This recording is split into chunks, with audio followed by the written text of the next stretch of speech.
السلام علیکم ملګرو دا کومه سیټه چې تاسو ته دا کس ښکاري دی یو خوب دلی دی دی ویل مخکې ما عمران خان ته ډېرې ردې بدې ویلې عمران خان پسې مې بد ویله عمران خان مې بدې شو لیکن دی خوب دلی دی ویل چې ما له یو بوډا سړی په خوب کې راغی دا ویډیو راسره مکمل وګورئ ملګرو چې دا کس څه وایي چې دی له په خوب کې یو بوډا سړی راغی دې ته یې چې څه وویل چې دی د عمران خان سره مینه پیدا شوه او دی مخکې خلکو ډېر خلک وایي که نه وایي عمران خان د یهودیانو ایجنټ دی لیکن دا خوب له اول وګورئ بیا سره زه خپلې یو څو خبرې کوم او چې دی څه ولیدل چې دی د عمران خان سره مینه پیدا شوه او عمران خان یې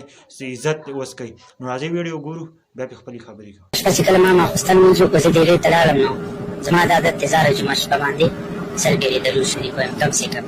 زیات کم یې نه 10 پېرې وي که شل پېرې وي که 200 پېرې خو سل پېرې خامخا چې کله ویده کېدلم نو مخکې مې یو سوچ راغی سوچ مې کوه ما یا الله پاکه په دنیا کې داسې یو ملک نشته چې په مسلمان باندې ظلم او ستم نه کېږي چې هر ملک ته مې سوچ وکړو نسي افسوس مې یا پکې پاکستان طرف ته سوچ راغی ما وی یا الله پاک ته پاکستان کې ظلم کېږي نو صرف په پښتنو کې اګه د مهنګایۍ پته راځي اګه د غواټولو په کیسونو پته راځي اګه د ډماکو پته راځي که غلا او د ډاکوتوب پته راځي صرف د پښتنو سره کېږي چې دا وجه سره او په دې سوچ کې زه ډېر سخت خفه شوم بس زه ویده شوم په دې دوران ما د شپې یو خوب لیده چې زه په یو ځنګل کې روان یم ما له مخې له یو کس راغی خو لکه شکل او حلیه داسې وه چې دا ما ته د الله یو ولي او یو بزرګ انسان ښکاري ما ته یې وویل ځوانه ولې پریشانه یې نو ما ورته د پاکستان حالات مخې ته کېښودل ما یې مشر چې څومره ظلم کېږي پاکستان کې د مسلمانانو سره خاص کر پښتنو کې کېږي دا وجه څه ده هغه ما ته یې خفه کېږم په دې وخت کې چې الله پاک پاکستان له کوم لیډر د عمران خان په شکل کې ورکړی ویل که دا د دوی د لاس نه لاړی نو مشکله ده که د امام مهدي پورې پاکستان ته او پښتنو ته داسې یو لیډر میلاو شي زه تاسو ته وایم ما پخپله په عمران خان پسې خبرې کړي ایجنټ مې ورته یهودیان ویلی زه اوس د الله نه معافي غواړم چې الله پاکه ما ته معافي وکړي او دا پیغام ټولو مسلمانانو ته او خاص کر پښتنو ته یې ورسوم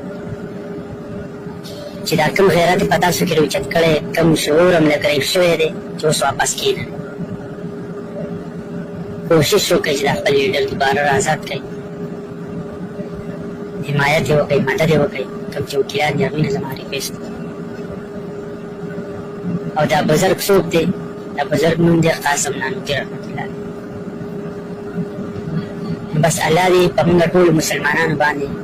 خاص کر پاکستان کې مسلمانانو باندې خصوصي رحم وکړي او الله دې زموږ دا لیډر زر تر زره را رها کړي او باعزته رهایی دې ولې الله نصیب کړي امین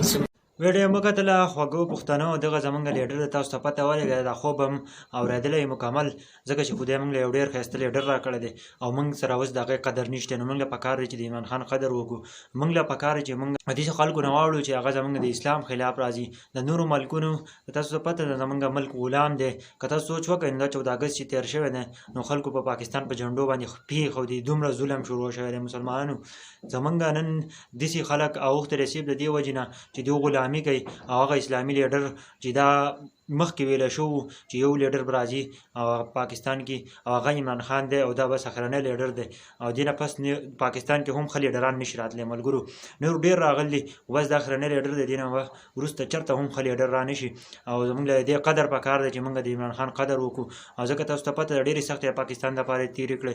چې چېرته اوسئ آباد اوسئ ملګرو خبرې ډېرې دي ویډیو ډېرې اوږده کېږي چېرته اوسئ